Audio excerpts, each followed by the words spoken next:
All right, we got this 2017 Honda CRV. 2010. Yeah, 2010. It's late. 2010 Honda CRV. We're going to be doing front brake rotors and reconditioning the pads, but also going to be a tutorial for you if you want to replace your brake pads at the same time, which is recommended. Usually you do rotors and pads in a set. 19 millimeter wheel nuts. Go ahead, buzz those off. We're going to take the wheel off. That's now going to give you access to our brake system. So first thing we need to do is remove our brake caliper. We've got 14 millimeter bolts there. You can use this swivel socket from Olsa Tools. Really helps when you got to get in on weird angles and stuff.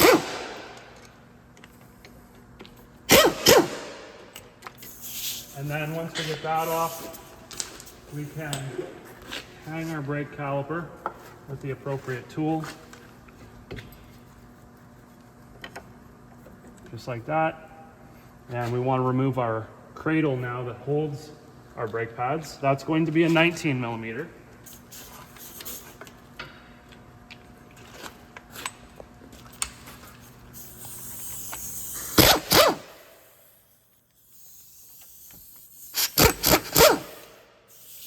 Okay, now we can take this thing off and we'll put this in our vise. We're going to go ahead and do some service.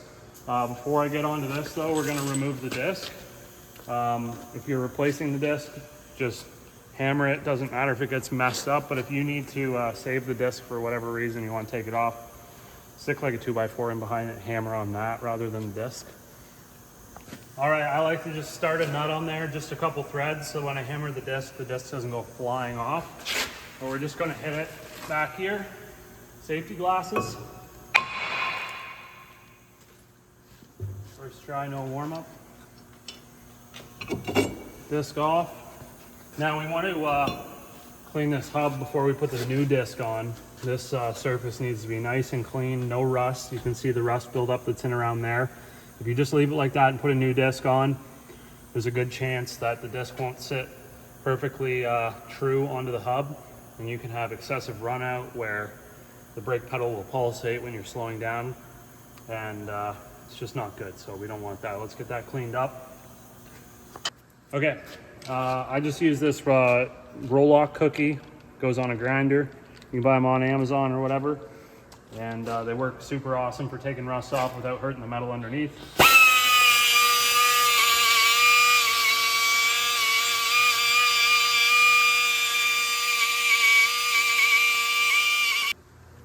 Okay, the next tool I use is this, and it's the same material as that other one, except it's got a hole in the center for doing studs.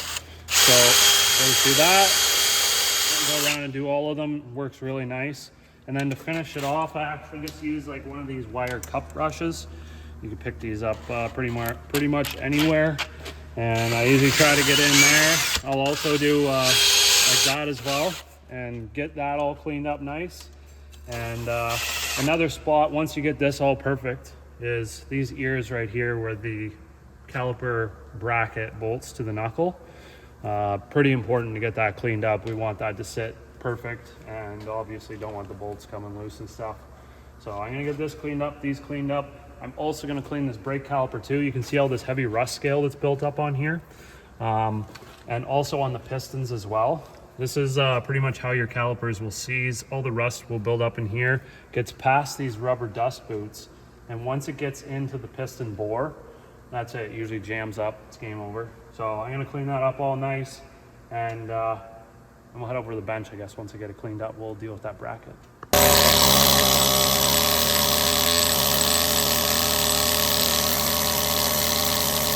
All right, we got our disc.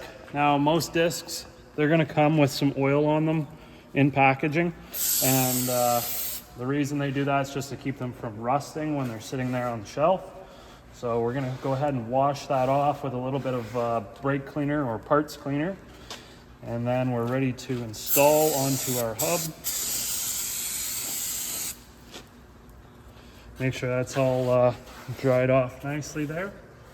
So then we can put those on. I forgot that, so this car, the The set screws that hold the disc in place were actually not even on there when we took it apart.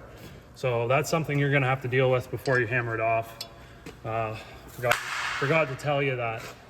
So make sure you take those set screws out before you start hammering. It'll be like a Phillips number 2, or actually, sorry, Phillips number 3, or might be like a JIS. But I just put this nut on here just to hold it in place so that it doesn't fall off when we're working and all that stuff. So it keeps it in place nicely. We're gonna head over to the bench now and service up this caliper bracket that holds our pads. So you can see here, here's our pads.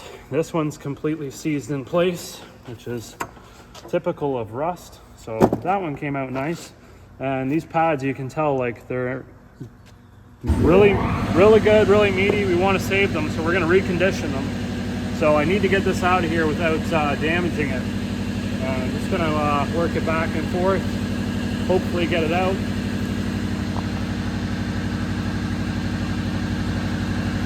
Okay, we got those out. Now, if you're using new brake pads, hopefully they come with these clips. They should. If you buy really cheap brake pads, they might not. But we need to take those out. They're just sitting in there. They just pop off. And we need to get all the rust out from in those areas right in here where the clips mount to. So the rust will form, and what happens is it constricts the pad. It puts pressure on the brake pad, and the pad can't slide back and forth the way it's supposed to, which we've seen there. The brake pad was stuck. So you apply the brakes, and then when you let go, the brakes stay engaged slightly and they drag, and then they wear out prematurely, and you got to replace the brakes in half their lifetime. So we're going to clean all that stuff out. Also, these pins, there's these slider pins here, they move, and they're supposed to be able to slide. So very important. We need to service those and keep them in good shape.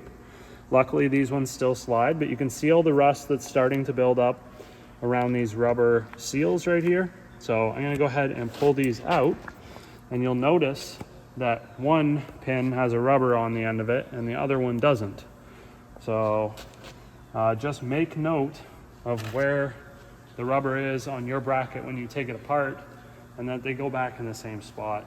It's not so much on this vehicle. Some other vehicles, a pin is slightly longer than the other one, but that's not the case here. So if your slider pin is really seized and you get it out, whatever, clean it up. You can buy a kit with new rubbers, and it looks like this. And usually should only run you about like anywhere from $7 to $15, depending on where you go. But it'll come with new seals for the outside, and it'll also come with these rubbers as well. And yeah, sometimes these will swell up if somebody uses the wrong lubricant for the pin. The rubber will swell, and then the pin actually gets stuck in there from the rubber being swollen. So important that everything is in good working order. I'm just going to pull these out, start cleaning up the rust. And one important thing is the type of lubricant that we're going to use when we go ahead to reassemble these. We want to make sure that we use a silicone based brake grease. That will be safe for rubber. Do not use anything that's petroleum based, such as like spray lubricant. Most spray lubricants, anti-seize, don't use anti-seize. All of those petroleum based products are going to cause the rubber to swell. So our outside seal will swell up significantly over time. And what happens is it breaks the seal between the slider pin and this, and then moisture gets in and everything rusts and it seizes in place, and your brakes wear out really fast and crappy brake performance, all that stuff. And same with that pin that's got the rubber on it. The petroleum-based lubricant is going to cause that to swell, and that pin's going to start locking up, and your brake pads are just going to wear all funny and all that stuff. So important, use silicone-based lube. I use this Easy Slide by Clean Flow. It's fantastic, been using it forever. Works really good for slider pins. So I'm going to start cleaning this up. You could use a wire brush like this on a drill, works really good. Or ideally, if you had a sandblaster or know somebody with a sandblaster to clean them up, that's the best way to do it. But this works just as fine.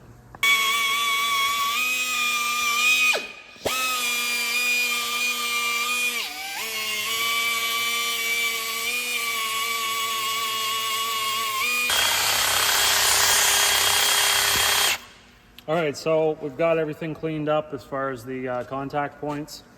We're going to be cleaning up these slider pin bores now. So I use this brush that goes in here on a drill, and I spray a little bit of brake clean in there to wash it all up. Go in a couple times, wash it out with brake clean, repeat the process, and then hit it with some compressed air to blow it all out, let it dry. And that seems to work really good to get most of the junk out and the old grease and all that stuff.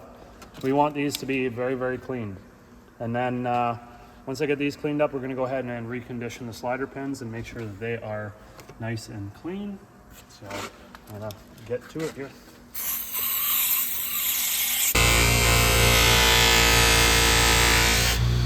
So you don't have to polish the pins. You don't have to do that, but I like to do it on some of them. Just makes them really nice and smooth, which is going to help them slide, obviously, give you the best brake performance that you can get out of it.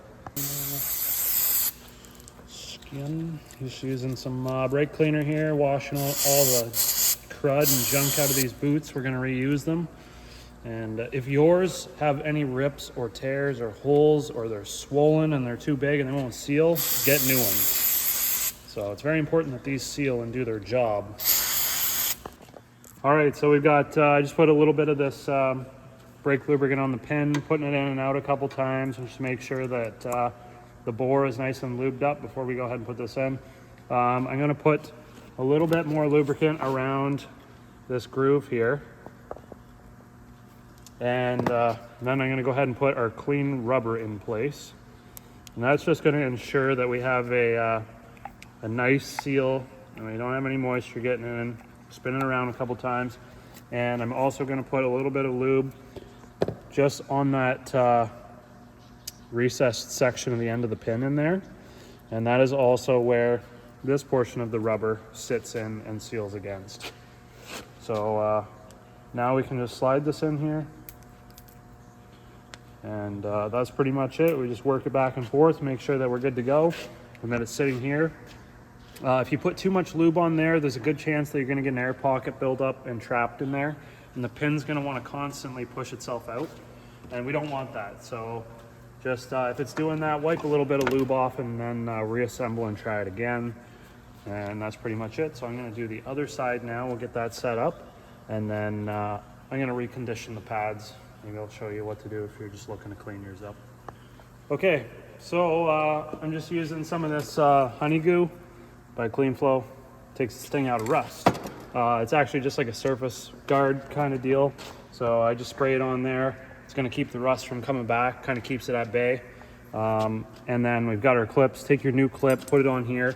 If you're reusing your clip, just make sure that these little retention tangs that are here, and these two as well, you can kind of like bend them out and manipulate them so that they keep tension on the bracket itself. That way the clip itself is going to stay seated and not fall off when you go ahead and put the bracket on and stuff like that. So also clean them, clean all the rust off of them. You can see all the rust that's built up on them and it's stuck. So I just use a little wire wheel and a drill and go ahead and just clean it up and wipe it down with a rag. So we'll do that and get those on here.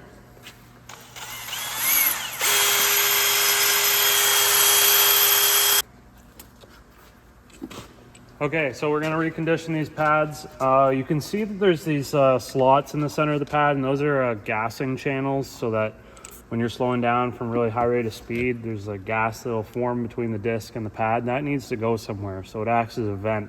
But you can see as the pad wears down, all this brake dust gets packed in there, so we need to clean those out. You can use a hacksaw or a cutoff disc or something to get in there and clean those out. So I'm going to clean them out. I'm also going to use my drill with the wire brush attachment to just go around the edges here and get all that brake dust and crap off. And then I'm actually going to use the bench grinder with the wire wheel to really clean the ends of these and get all the rust off of the ends right on that square piece that's going to be sitting in here.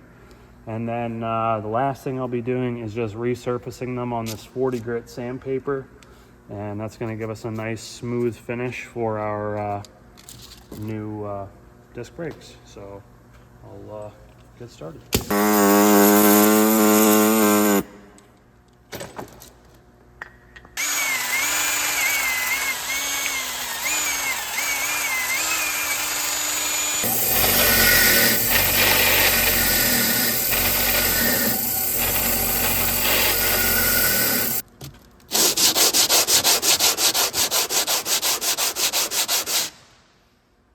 So just like that. Don't breathe that stuff in. We got a nice clean surface now. That's nice and clean, so they're gonna fit in the holders nice. And we're pretty much ready to go. So I'm gonna set those aside. We'll grab our bracket here and we'll get that installed here so we can get our pads in. All right, we got our bracket lined up here. 19mm bolts, those are going in there. And then once we get those in, we're gonna torque those down to 101 foot-pounds. Grab my torque wrench.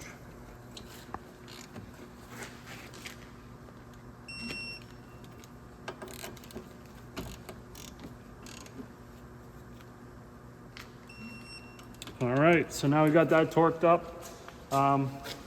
We can install our brake pads. You can use a little bit of anti-seize if you'd like, just on the ends of them. I was just gonna keep that metal from rusting. It's also gonna give us a little bit of lubrication and whatnot, so just on the ends.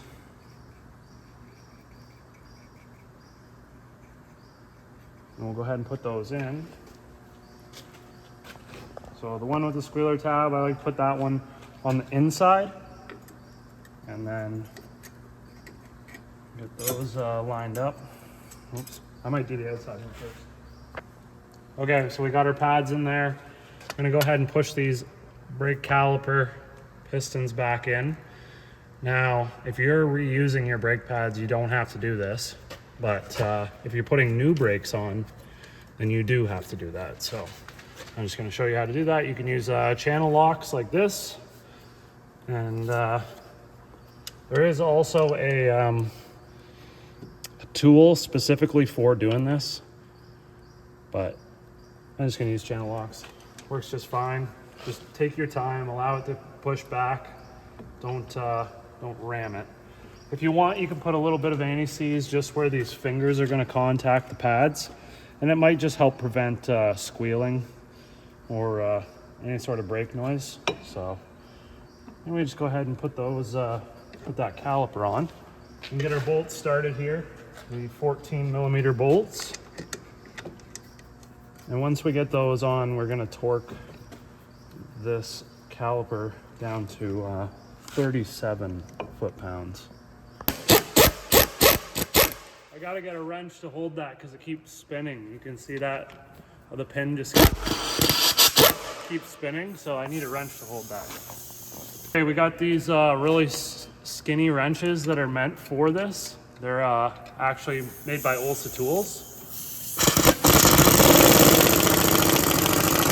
So I just want to snug it down there, and then we'll do this top one as well so we can get the torque wrench on it. I'm not going crazy with the impact gun, I'm just running it down until it stops. So now I'm gonna grab my torque wrench.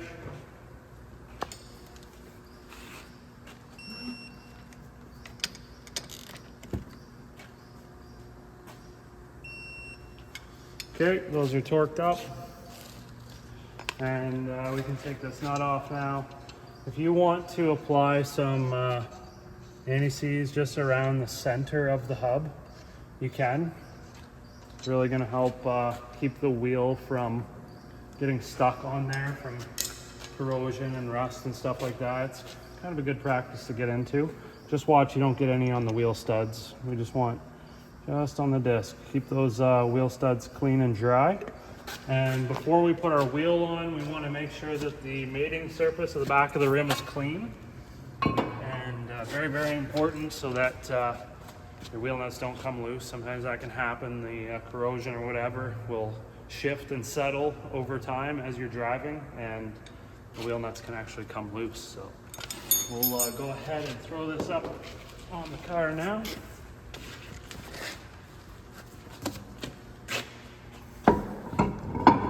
Put our wheel nuts on.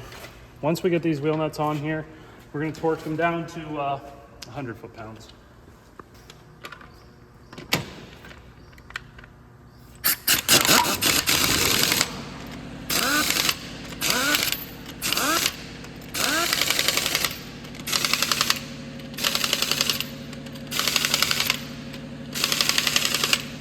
have my gun on the lowest setting, so it's only going to achieve about 50 pounds, maybe 50 foot-pounds.